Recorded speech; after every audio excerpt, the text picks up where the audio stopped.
Los miércoles tenemos un espacio que se llama Derecho al Derecho.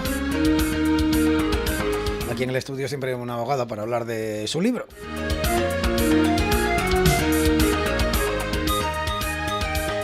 Así es que estamos, como siempre, con Daniel López Viva. ¿Cómo estás? Bienvenido. Buenas tardes. Buenas tardes, Vicente. A ver si encuentra sus papeles. Esto es lo que tiene confiar en la electrónica. Bueno, menos mal que donde esté el papel, que se quiten las tablets. Bueno, Dani, que vamos a hablar de oposiciones, creo, hoy también, ¿no? Sí, vamos a seguir hablando de este tema que ya estuvimos hablando al principio de esta temporada aquí en Derecho al Derecho. Y es que las administraciones, pues después de muchos años en los que prácticamente no sacaban plazas, pues han vuelto a sacar una barbaridad de plazas, en lo que la prensa dice que incluso se trata de una convocatoria histórica, ya que se esperan 250.000 en los próximos 3 años, con el objetivo de que muchos interinos pasen a ser funcionarios. De hecho, por ejemplo, aquí en Extremadura ya han salido recientemente la convocatoria del SES y las oposiciones de profesores de secundaria, entre otras. Para comenzar, vamos a hablar de funcionarios. Hay diferentes tipos, ¿no? Pues sí, en realidad lo que hay son diferentes tipos de trabajadores públicos, aunque la gente de la calle, pues sobre todo los que trabajan para el sector privado y nunca se han presentado en las oposiciones, desgraciadamente en Extremadura son pocos, pero algunos hay, pues tienden a pensar que todos los empleados que trabajan para la administración pues son funcionarios, lo cual no es del todo cierto, ya que hay diferentes categorías, entre las que obviamente sí que son los funcionarios de carrera los que tienen más derecho. Por tanto, también vamos a hablar de esas otras categorías, que son el personal laboral, los interinos y el personal estatutario, por lo que vamos a empezar a explicar cada una de ellas. Han empezado hablando del funcionario de carrera. Efectivamente, son funcionarios de carrera las personas que tras un proceso de selección y tras realizarse su nombramiento con todas las prescripciones legales, es decir, en el DOE y demás, pues resulten vinculados a alguna administración pública para llevar a cabo un trabajo con vocación de permanencia, es decir, para estar allí mucho tiempo. Debemos decir que la diferencia fundamental es que esta relación laboral no está regulada por el Estatuto de los Trabajadores como cualquier trabajador por cuenta ajena que trabaja para una empresa, sino por el derecho administrativo y más concretamente por el Estatuto Básico del empleado público. Esta, podríamos decir, es la categoría con más derecho dentro del empresariado, o sea, del trabajador público, ¿no? Sí, esta es la categoría con más derecho, la famosa y deseada por mucha gente y sobre todo por muchas madres para sus hijos, la famosa plaza fija, ¿no? Efectivamente, hijo, tú sácate la plaza fija y ya a partir de ahí lo tienes todo hecho. Y es que aunque legalmente sí que es posible apartar de su trabajo o, como se dice vulgarmente, echar a un funcionario de carrera, lo cierto es que esto prácticamente nunca sucede. Por lo que sí que se puede decir que estas plazas de funcionarios son para toda la vida o al menos para toda la vida laboral, es decir, hasta que uno se jubila, ¿no? ¿Cuáles son las características de ese personal laboral de las administraciones? Otra categoría diferente según lo que contabas, ¿no? Pues mira, la principal diferencia es que en este caso se trabaja para una administración pública, es decir, desempeñas una labor para esa administración, pero la relación entre ese trabajador y la administración sí viene fijada por un contrato de trabajo, que obviamente deberá ser realizado por escrito y que sí deberá ser regulado por el Estatuto de los Trabajadores. Esa es la diferencia principal. Aquí ya sí se admiten diferentes tipos de contratación y puede no ser para toda la vida, es decir, es perfectamente admisible que el personal laboral tenga un contrato temporal, por 6 meses, 3, un año, lo que sea. Lo que sí hay que dejar claro es que estas plazas de personal laboral salen por oposición o por concurso de oposición, por lo que suele ser obligatorio pues acudir a un examen o a una baremación de méritos para poder aspirar a la misma. O sea que prácticamente es un poco el mismo proceso que para ser un funcionario de carrera, pero en este caso hay un contrato laboral de por medio, ¿no? Efectivamente, esa es la diferencia principal. Uno es personal, uno está regulado por el derecho administrativo y otro por el derecho laboral, como cualquier trabajador de otra empresa.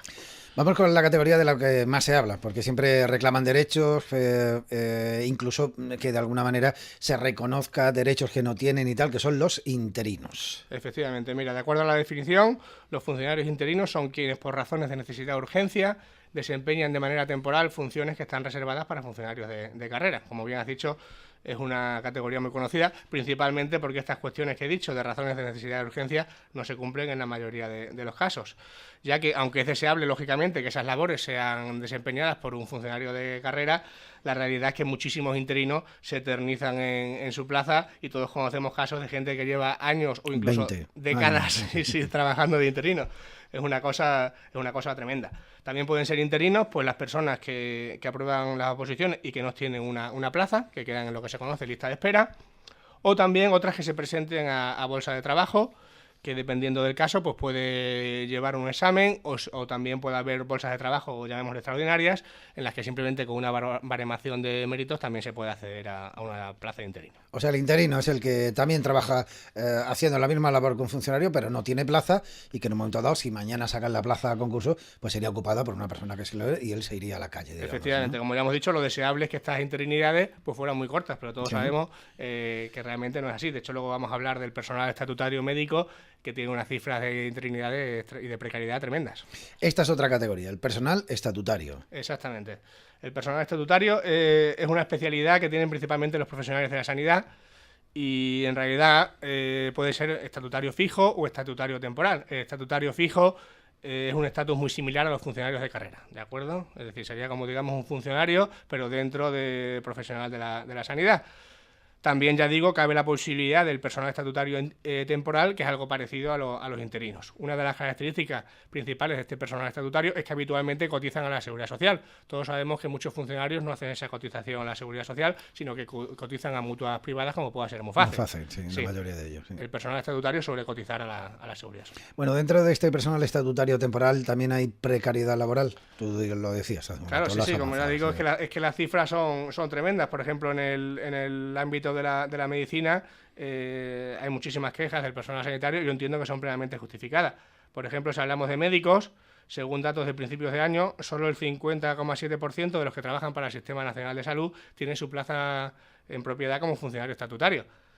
Lo grave viene ahora, es decir, hay otra mitad que no son funcionarios, de los cuales 1 de cada 3 tiene contratos temporales inferiores a 6 meses. Es decir, estamos hablando de que prácticamente la mitad de los médicos no tienen plaza fija, y de ahí la tercera parte están todo el rato renovando contratos temporales de 3 meses, de 4, de 5, enlazando un contrato con otro, y sinceramente no parece que sea una forma muy buena de darle estabilidad laboral a nadie, ni de que tampoco un servicio de medicina que tiene que funcionar perfectamente, pues funcione bien con tanto movimiento de personal.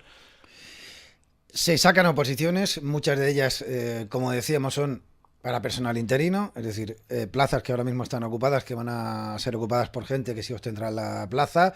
Seguramente algunos de estos interinos que se volverán a presentar para intentar tener esa plaza fija, se vuelvan a presentar. Y bueno, esto además, aquí un poco en la baremación siempre hay sus dimes y diretes, porque claro, los interinos les dan, digamos, una puntuación extra, o les dan dentro de esa baremación. Claro, como ya comentamos puntos, en su momento, ¿no? Que se llama, ¿no? Como ya comentamos en su momento, las plazas se pueden obtener o por oposición, que es simplemente un examen, o por concurso oposición, que suele ser más habitual, que es primero el examen y después posteriormente una baremación de mérito.